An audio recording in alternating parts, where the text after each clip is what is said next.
আমন্ত্রণ জানাচ্ছি আপডেট সংবাদে। শুরুতেই জানিয়ে দিব গুরুত্বপূর্ণ শিরোনাম, এরপরেই থাকবে বিস্তারিত।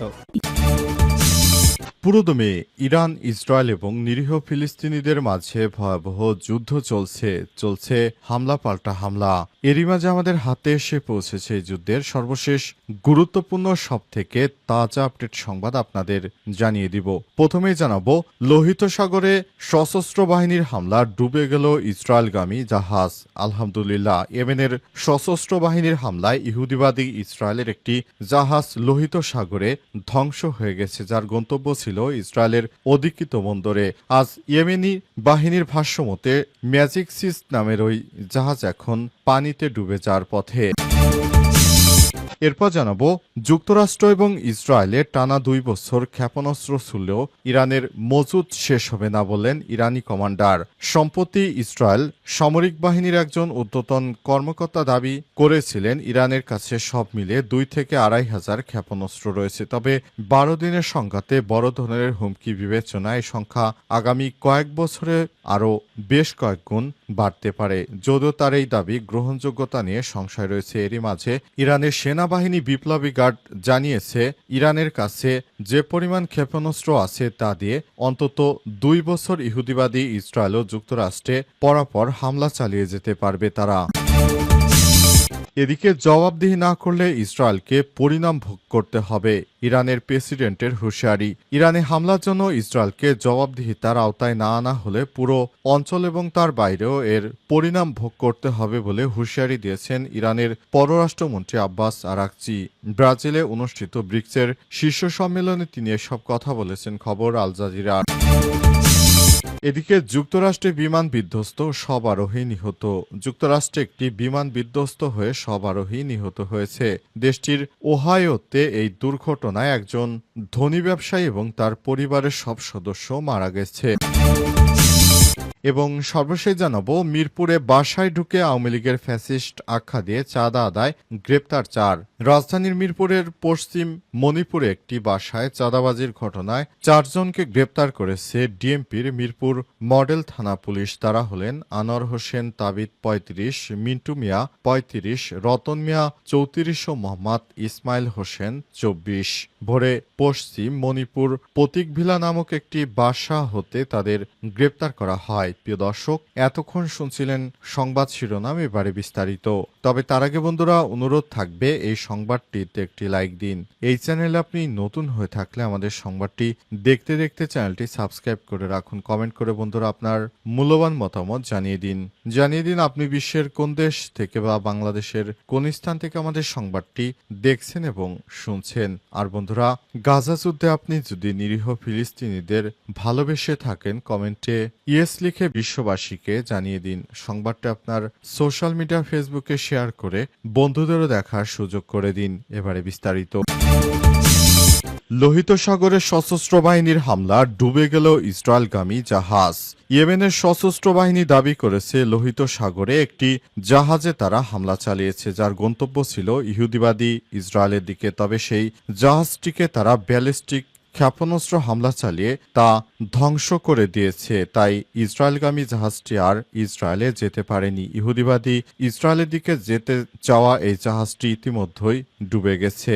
জাহাজটিতে নেতানিয়াহুর জন্য অনেক গুরুত্বপূর্ণ রসদ নিয়ে যাওয়া হচ্ছিল দাবি করেছে হুতি যোদ্ধারা। সেই জাহাজটিকেই এবার হুতি যোদ্ধারা ডুবিয়ে দিয়েছে। অত্যন্ত সুসংবাদ দিয়েছে হুতি যোদ্ধারা। তারা জানিয়েছে যে আমরা এমনভাবে শিক্ষা দিয়েছি ইহুদিবাদী ইসরায়েলি, তারা ভবিষ্যতে আর কখনো কোনো মুসলিম দেশের সঙ্গে লাগতে আসবে না। ইহুদিবাদীদের এবার চরম ধুলাই দিতে শুরু করেছে ইয়েমেনের হুতি যোদ্ধারা। ইয়েমেনের সামরিক বাহিনীর মুখপাত্র ইয়াহিয়া সারি রাষ্ট্রীয় টেলিভিশন মাসিরার এক সংবাদ বিজ্ঞপ্তিতে বলেছেন, আমরা ইহুদিবাদী ইসরায়েলিদেরকে এমনভাবে শিক্ষা দিয়েছি তারা ভবিষ্যতে আর কখনোই আমাদের সঙ্গে লাগতে আসবে না। ইহুদিবাদী ইসরায়েলিদের এমনভাবে শিক্ষা ভবিষ্যতে আমরা আরও দিতে থাকব, যাতে করে তারা কখনোই আমাদের সঙ্গে আর লাগতে না আসে, তারা ভবিষ্যতে কখনোই আমাদের সঙ্গে লাগতে আসবে না, তাহলে তাদেরকে এভাবে চরম শিক্ষা দেয়া হবে, ধ্বংস করে দেয়া হবে ইহুদিবাদী ইসরায়েলের সমস্ত গুরুত্বপূর্ণ ঘাঁটি, ইহুদিবাদী ইসরায়েলের বিমানবন্দর, ইহুদিবাদী ইসরায়েলের সামরিক ঘাঁটি, এছাড়াও বিভিন্ন গুরুত্বপূর্ণ জায়গায় একে একে হামলা চালাতে শুরু করেছে ইয়েমেন থেকে হুতি যোদ্ধারা। হুতিদের হামলায় ইহুদিবাদী ইসরায়েলের সবকিছু তছনছ হয়ে যাচ্ছে, তারা কোনোভাবেই রেহাই পাচ্ছে না। তাদেরকে এমনভাবে শিক্ষা দিচ্ছে ইয়েমেনের হুতি যোদ্ধারা, তারা আর ভবিষ্যতে কখনোই এই ধরনের কর্মকাণ্ড করতে সাহস পাবে না। তাদেরকে এবার চরম শিক্ষা দেওয়ার সময় এসেছে, সেভাবে শিক্ষা দিচ্ছে হুতি যোদ্ধারা। ইহুদিবাদী ইসরায়েলকে এমনভাবে শিক্ষা দিচ্ছে ভবিষ্যতে তারা কখনোই এই ধরনের কর্মকাণ্ডের সঙ্গে আর জড়িত হবে না, এমনটাই দেখা যাচ্ছে। কারণ তারা এমনভাবে নাকানি চুবানি খাচ্ছে, তাদের দেশের সঙ্গে বিমানবন্দর বন্ধের পর তাদের আমদানি রপ্তানি সমস্ত জাহাজগুলিকেও ধ্বংস করে দেয়া হচ্ছে। যুক্তরাষ্ট্র ইসরায়েলের টানা 2 বছর ক্ষেপণাস্ত্র ছুড়লেও মজুদ শেষ হবে না ইরানের, বলছে ইরানি কমান্ডার। সম্প্রতি ইসরায়েলের সামরিক বাহিনীর একজন ঊর্ধ্বতন কর্মকর্তা দাবি করেছেন ইরানের কাছে সব মিলে 2 থেকে 2,500 ক্ষেপণাস্ত্র রয়েছে। তবে 12 দিনের সংখ্যাতে বড় ধরনের হুমকি বিবেচনায় সংখ্যা আগামী কয়েক বছরে বাড়তে পারে কয়েকগুণ, যদিও তার এই দাবি গ্রহণযোগ্যতা নিয়ে সংশয় রয়েছে, কারণ ইরান কখনোই সরাসরি জানায়নি তাদের কাছে কত সংখ্যক মিসাইল মজুদ রয়েছে। তবে এবার ইরানের সমরাস্ত্র সম্পর্কে চাঞ্চল্যকর তথ্য দিয়েছে খোদ দেশটির বিপ্লবী গার্ড বাহিনী আইআরজিসির উপদেষ্টা ব্রিগেডিয়ার জেনারেল ইব্রাহিম জাব্বারি। ইরানের আধা সরকারি সংবাদ সংস্থা মেহেরকে দেয়া সাক্ষাৎকারে তিনি বলেছেন, শহীদ জেনারেল হাজিদা জায়ে ইসরায়েলি হামলায় নিহতর আগ পর্যন্ত আইআরজিসি এরোস্পেস ফোর্সের কমান্ডার ছিলেন। একবার বলেছিলেন যে যদি ইরান, ইসরায়েল এবং যুক্তরাষ্ট্রের মধ্যে যুদ্ধ হয়, তাহলে আমরা যদি 2 বছর ধরে প্রতিদিন তাদের দিকে ক্ষেপণাস্ত্র নিক্ষেপ করি, তাহলে আমাদের সম্পদের অভাব হবে না। আর সংবাদ সংস্থাটির এক প্রতিবেদনে বলা হয়েছে, ইরানের সশস্ত্র বাহিনী প্রস্তুতির শীর্ষে রয়েছে বলেও জানান আইআরজিসি উপদেষ্টা। ইরানের বেশিরভাগ প্রতিরক্ষা ব্যবস্থা এখনও দেখানো হয়নি বলে জানান তিনি। জেনারেল ইব্রাহিম জাব্বারি আরও বলেছেন, বর্তমানে ভূগর্ভস্থ গুদাম, ক্ষেপণাস্ত্র শহর এবং স্থাপনাগুলো এত বিশাল যে আমরা এখনও আমাদের দেশের বেশিরভাগ প্রতিরক্ষা স্থাপনা এবং আমাদের দেশের কার্যকর ক্ষেপণাস্ত্র প্রদর্শন করতে পারিনি। তিনি আরো বলেছেন, যদি ইহুদি শত্রু যুদ্ধ চালিয়ে যেতে আমাদের দেশে আক্রমণ করতে যায়, তবে সেটি একটি দর্শনীয় দিন হবে, কারণ তখন আমাদের সেনাবাহিনী, আইআরজিসি, স্থল ও বিমান বাহিনী তাদের সমস্ত শক্তি নিয়ে মাঠে নামবে।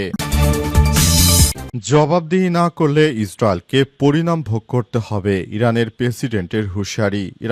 ইরানে হামলার জন্য ইহুদিবাদী ইসরায়েলকে জবাবদিহিতার আওতায় না আনা হলে পুরো অঞ্চলে এবং তার বাইরেও এর পরিণাম ভোগ করতে হবে ইহুদিবাদী ইসরায়েলিদের, এমন হুঁশিয়ারি দিয়েছেন ইরানের প্রেসিডেন্ট মাসুদ পেজেশকিয়ান। আজ মাসুদ পেজেশকিয়ান জানিয়েছেন, ইহুদিবাদী ইসরায়েলিদেরকে আমরা ছাড় দেব না, তাদেরকে এমনভাবে ধরে ধরে শিক্ষা দেওয়া হবে ভবিষ্যতে আর কখনো যাতে তারা ইরানের দিকে হামলা চালাতে সাহস না পায়। ইহুদিবাদী ইসরায়েলিদেরকে ধরে ধরে এবার সময় এসেছে, আমরা তাদেরকে শিক্ষা দিতে থাকব। ইহুদিবাদীদের দিন ফুরিয়ে এসেছে। আমরা যেভাবে ইহুদিবাদী ইসরায়েলের উপর আঘাত এনেছি, তারা এটা কখনোই স্বপ্নেও কল্পনা করতে পারেনি। তারা মনে করেছিল আমরা ফিলিস্তিনের নিরীহ ফিলিস্তিনিদেরকে যেভাবে হত্যাযজ্ঞ চালিয়েছি, ইরানেও একইভাবে আমরা এই ধরনের হত্যাযজ্ঞ চালিয়ে যাব। কিন্তু আল্লাহর অশেষ রহমতে ইহুদিবাদী ইসরায়েলিদেরকে এমন শিক্ষা দিয়েছে আমরা, তারা আর ভবিষ্যতে কখনো চোখ তুলে তাকাতে সাহস পাবে না। ইহুদিবাদী ইসরায়েলিদেরকে একেবারে এমন শিক্ষা দেয়া হয়েছে, চরম শিক্ষা দেয়া হয়েছে, তারা ভবিষ্যতে ভুলেও আমাদের সঙ্গে কোনো যুদ্ধে লাগতে আসবে না বলে জানান তিনি। তিনি আরো বলেছেন, আমরা ইহুদিবাদী ইসরায়েলিদেরকে যেভাবে শিক্ষা দিয়েছি, অতীতে কখনোই তাদেরকে এভাবে আর কেউ শিক্ষা দিতে পারেনি। তাই আমরা চাই ইহুদিবাদী ইসরায়েলিদেরকে চরমভাবে আরো জবাবদিহিতার আওতায় নিয়ে আসতে, যাতে করে তারা ভবিষ্যতে কোনো রাষ্ট্রের সঙ্গে আর লাগতে না যায়। আর ইরান তো দূরের কথা, আর কোনো ছোট মুসলিম দেশের সঙ্গেও যাতে তারা এই ধরনের যুদ্ধ শুরু করতে না পারে, তাই তাদেরকে জবাবদিহিতার আওতায় নিয়ে আসতে হবে বলে হুঁশিয়ারি দিয়েছেন ইরানের প্রেসিডেন্ট মাসুদ পেজেশকিয়ান। মিরপুরে বাসায় ঢুকে আওয়ামী লীগ ফ্যাসিস্ট আখ্যা দিয়ে চাঁদা আদায় গ্রেপ্তার 4। মিরপুর থানার পশ্চিম মণিপুরে একটি বাসায় চাঁদাবাজির ঘটনায় 4 জনকে গ্রেপ্তার করেছে ডিএমপির মিরপুর মডেল থানা পুলিশ। তারা হলেন আনোয়ার হোসেন তাবিদ 35, মোহাম্মদ মিন্টু মিয়া 35, মোহাম্মদ রতন মিয়া 34 এবং মোহাম্মদ ইসমাইল হোসেন 24। আজ ভোরে পশ্চিম মণিপুর প্রতীক ভিলা নামক একটি বাসা হতে তাদেরকে আটক করা হয়। পুলিশ জানিয়েছে গতরাত 10টার দিকে গ্রেপ্তারকৃত 4 জন অজ্ঞাতনামা 8 থেকে 10 জন পশ্চিম মণিপুর প্রতীক ভিলা নামক একটি বাসায় হামলা করে ওই বাসায় বসবাসরতদের জিম্মি করে আওয়ামী লীগের ফ্যাসিস্ট বলে 20 লক্ষ টাকা চাঁদা দাবি করে। সময় বাসার লোকজন বিভিন্ন উপায়ে তাদেরকে 5 লক্ষ টাকা প্রদান করে। ঘটনা চলাকালে আজ ভোরে পুলিশ ও র্যাবের উপস্থিতি টের পেয়ে হামলাকারীরা পালানোর চেষ্টা করলে পুলিশ ঘটনাস্থল থেকে 4 জনকে গ্রেপ্তার করে। গ্রেপ্তারকৃতদের কাছ থেকে আদায়কৃত চাঁদার 16,000 টাকা তাদের ব্যবহৃত একটি মোটরসাইকেল জব্দ করা হয়েছে। এ বিষয়ে ডিএমপির মিডিয়া অ্যান্ড পাবলিক রিলেশনস বিভাগ থেকে পাঠানো এক সংবাদ বিজ্ঞপ্তিতে বলা হয়েছে, এই ঘটনায় গ্রেপ্তারকৃত পলাতকদের বিরুদ্ধে মিরপুর মডেল থানায় একটি নিয়মিত মামলা রুজু করা হয়েছে। গ্রেপ্তারকৃতদের বিরুদ্ধে আইনগত ব্যবস্থা গ্রহণ প্রক্রিয়াধীন ও পলাতকদের গ্রেপ্তারে অভিযান অব্যাহত রয়েছে। বিশেষ করে শেখ হাসিনা পালিয়ে যাবার পর দেশজুড়ে অনেক দুষ্কৃতকারী তাদের অপকর্ম বাড়িয়ে চলেছে। তারা বিভিন্ন উপায়ে দেশজুড়ে তারা চাঁদাবাজি করছে। অনেকেই বিএনপি রাজনীতির সঙ্গে সম্পর্কযুক্ত। তারা বিভিন্ন উপায়ে চাঁদাবাজি করছে আর দেশজুড়ে রাহাজানি করছে। শেখ হাসিনা পালিয়ে যাবার পর একরকম মুক্ত পাখির মতো তারা এই ধরনের অপকর্ম চালিয়ে যাচ্ছে। তাদেরকে ধরে ধরে এবার পুলিশ কঠিনভাবে শাস্তি দিতে শুরু করেছে। এরা কোনো দলের নয়, এরা হচ্ছে দেশের এবং দশের শত্রু। তারা বিএনপির নাম ভাঙিয়ে কিংবা অন্য কোনো দলের নাম ভাঙিয়েও চাঁদাবাজি করছে। বিশেষ করে শিক্ষার্থীদের নাম ভাঙিয়েও তারা চাঁদাবাজি করে। তাদেরকে গ্রেপ্তার করে আইনের আওতায় আনা হচ্ছে। এরা এতদিন ধরে গা ঢাকা দিয়ে থাকলেও অনেকেই দেখা যাচ্ছে যারা বিএনপি রাজনীতির সঙ্গে কোনোভাবে সক্রিয় ছিলেন, তারা দলের নাম ও পদবি ব্যবহার করে এখন ব্যাপক হারে চাঁদাবাজি করছে। সব চাঁদাবাজরা সমাজের শত্রু হিসেবে পরিগণিত হচ্ছে। তবে দেখা যাচ্ছে সাধারণ জনতা এখন আগের থেকে অনেক বেশি সচেতন। কেউ চাঁদা দিতে চায় না। চাঁদা নিয়ে দেখা যাচ্ছে বিএনপির এসব নেতাকর্মীদের সঙ্গে মাঝে মধ্যেই বাকবিতণ্ডা হচ্ছে রাস্তাঘাটে। বিভিন্ন যানবাহন থেকে তারা চাঁদাবাজি করছে, কিন্তু বিএনপির পক্ষ থেকে বলা হচ্ছে তাদের নেতাকর্মীরা চাঁদাবাজির সঙ্গে সম্পৃক্ত নয়। জানা গেছে এসব বেশিরভাগ চাঁদাবাজরা এতদিন অপরাধীরা আত্মগোপনে থাকলেও বর্তমানে পুলিশ প্রশাসন একটু আগের মতো সক্রিয় অবস্থানে না থাকার কারণে অনেকে আরো বেশি অপরাধী হয়ে উঠছে।